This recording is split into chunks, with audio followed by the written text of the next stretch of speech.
Hello, everyone. My name is Lisa Boveda, and I'm a student research assistant at DePaul University. Today, we're going to go over how to use the ChiVes website, which is a free website used to look at different variables related to environment, health, and other social issues in Chicago.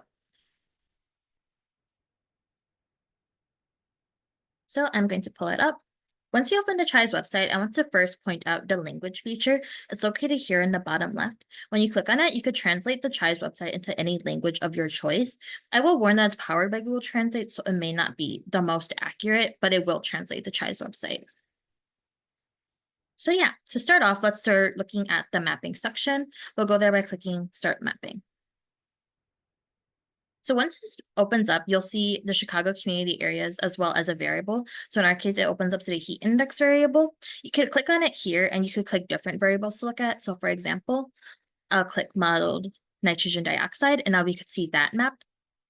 And yeah, there's a bunch of different options that you could pick. For now, we'll just go back to the heat index one. In the same left section, you'll also see information such as the data description, which tells what the data means, the source, the year it was collected, the contributor, all that. If you keep scrolling down, you can see the data overlay. So you might be wondering what these circles are. They're actually the cooling centers around Chicago. So we could take that off by clicking cooling centers. We could also look at different options that we want to have, such as airports, railways, and those will pop up on the map. So yeah, there's a bunch of different options on what you might want to see.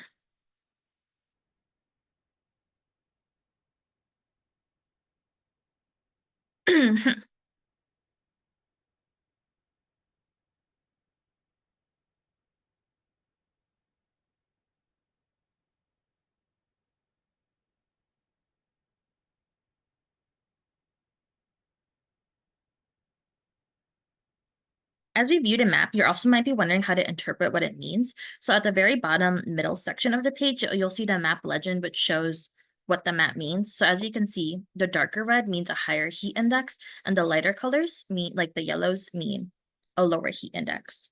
On this right side of the page, we're going to be looking at the filters. So just to mess around, there's a bunch of filter options, but we'll only look at the tree canopy coverage. So let's scroll it down to 21%. So here now we could see that the tree canopy coverage is 20% or less than. So these are the areas who also have a higher or a heat index and less than 20% of tree coverage. There's a lot more options that you can look at too that you can mess around with. So yeah. And if you want to see the map without any of these like boxes over it, you could click on this gear right here and then these lines over here. And now you could view your map that you created. To move on, we're going to press the ChiVes menu and we're going to click Index Builder. So the Index Builder is how you can create your own customized map with different weighted variables.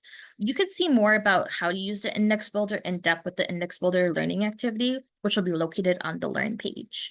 For now, we're going to move back and we're going to click the ChiVes page and we're going to look at data. So on the data page, we'll see a lot of different information, such as where the data is coming from. You could download all of the data. You'll see the data dictionary, which explains what all the acronyms for the data mean. And if you keep scrolling down through all the data acronyms, you'll see the map variables and their data sources. So this shows where the exact data came from. You'll also see the year, what like scale it's on, if you could download it, all that information. And you'll also see that option for the base map layers.